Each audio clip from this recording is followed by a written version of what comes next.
عجیب ترین چوری کا واقعہ۔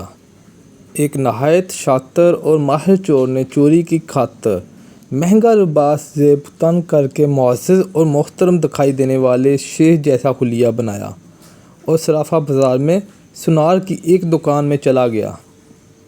سونار نے جب اپنی دکان میں وضع قطع سے نہایت ہی رائس اور محترم دکھائی دینے والے شیخ کو دیکھا، جس کا چہرہ نورانی چمک رہا تھا، تو سونار کو ایسا لگا جیسے اس کی دکان کے باغ جاگ اٹھے ہوں۔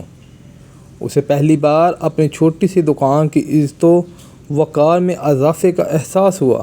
سونار نے آگے بڑھ کر شیخ کا استقبال کیا۔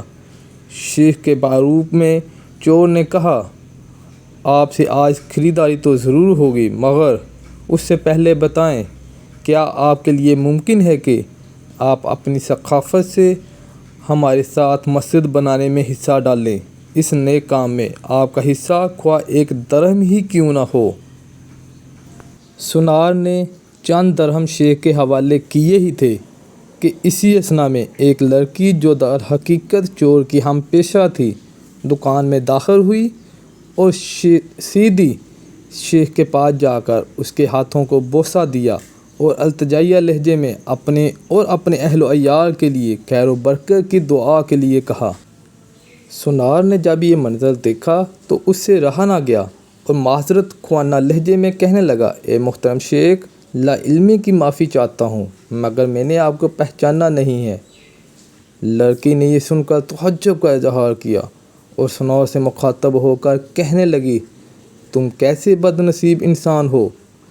برکت، علم، فضل اور رزق کا سبب خود چڑھ کر تمہارے پاس آ گیا ہے اور تم اسے پہچاننے سے قاصر ہو۔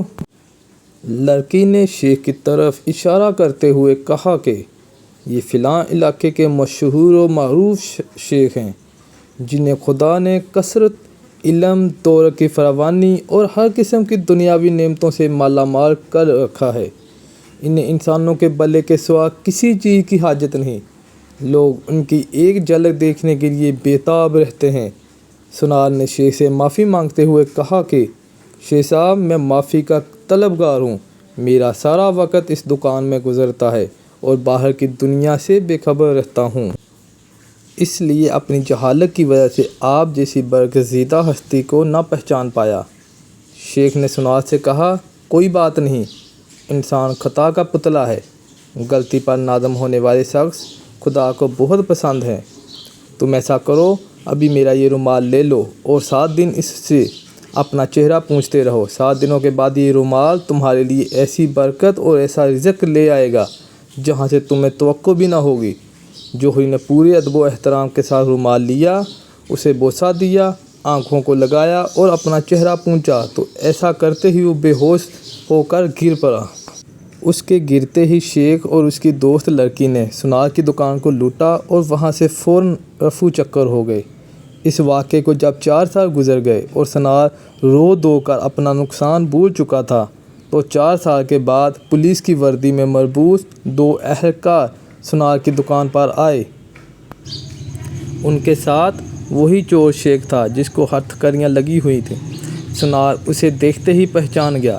ایک پولیس والا سونار کے پاس آ کر پوچھنے لگا، کیا آپ اس چور کو جانتے ہیں؟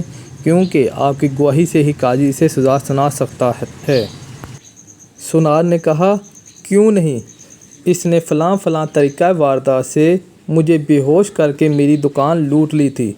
پولیس والا شیخ کے پاس گیا اور اس کی ہتھکڑی کو کھولتے ہوئے کہنے لگا، تم نے جس طرح دکان لوٹنے کا جرم کیا تھا، ٹھیک اسی طرح وہ ساری کارروائی دہراؤ، تاکہ ہم طریقہ واردات کو لکھ کر گواہ سمیت قاضی کے سامنے پیش کر کے تم پر فرد جرم عائد کروا سکیں۔ شیخ نے بتایا کہ میں اس طرح داخل ہوا اور یہ کہا، اور میری مددگار لڑکی آئی، اس نے فلاں فلاں بات کی، پھر میں نے رومال نکال کر دکاندار کو دیا۔ پولیس والے نے جیب سے ایک رومال نکال کر شیخ کو تھمایا۔ شیخ نے سونار کے پاس جا کر اسی طریقے سے اسے رومال پیش کیا تو پولیس والے نے سونار سے کہنے لگا، جناب، آپ بالکل ٹھیک اسی طریقے سے رومال کو چہرے پر پھیریں جیسے اس دن پھیرا تھا۔ سونار نے ایسا ہی کیا اور وہ پھر سے بے ہوش ہو گیا۔ شیخ نے اپنے دوستوں کی مدد سے دوبارہ دکان لوٹ لی جنہوں نے پولیس والوں کا بیس بدل رکھا تھا۔ آج ہمارے ملک کا بالکل یہی حال ہے۔ بیس بدل بدل کر وہی چور نئے روپ میں آ کر ملک کو لوٹتے ہیں اور عوام کو بے ہوش کر کے قومی خزانہ لپیٹ کر غائب۔ اللہ پاکستان کے حال پر رحم کرے، آمین۔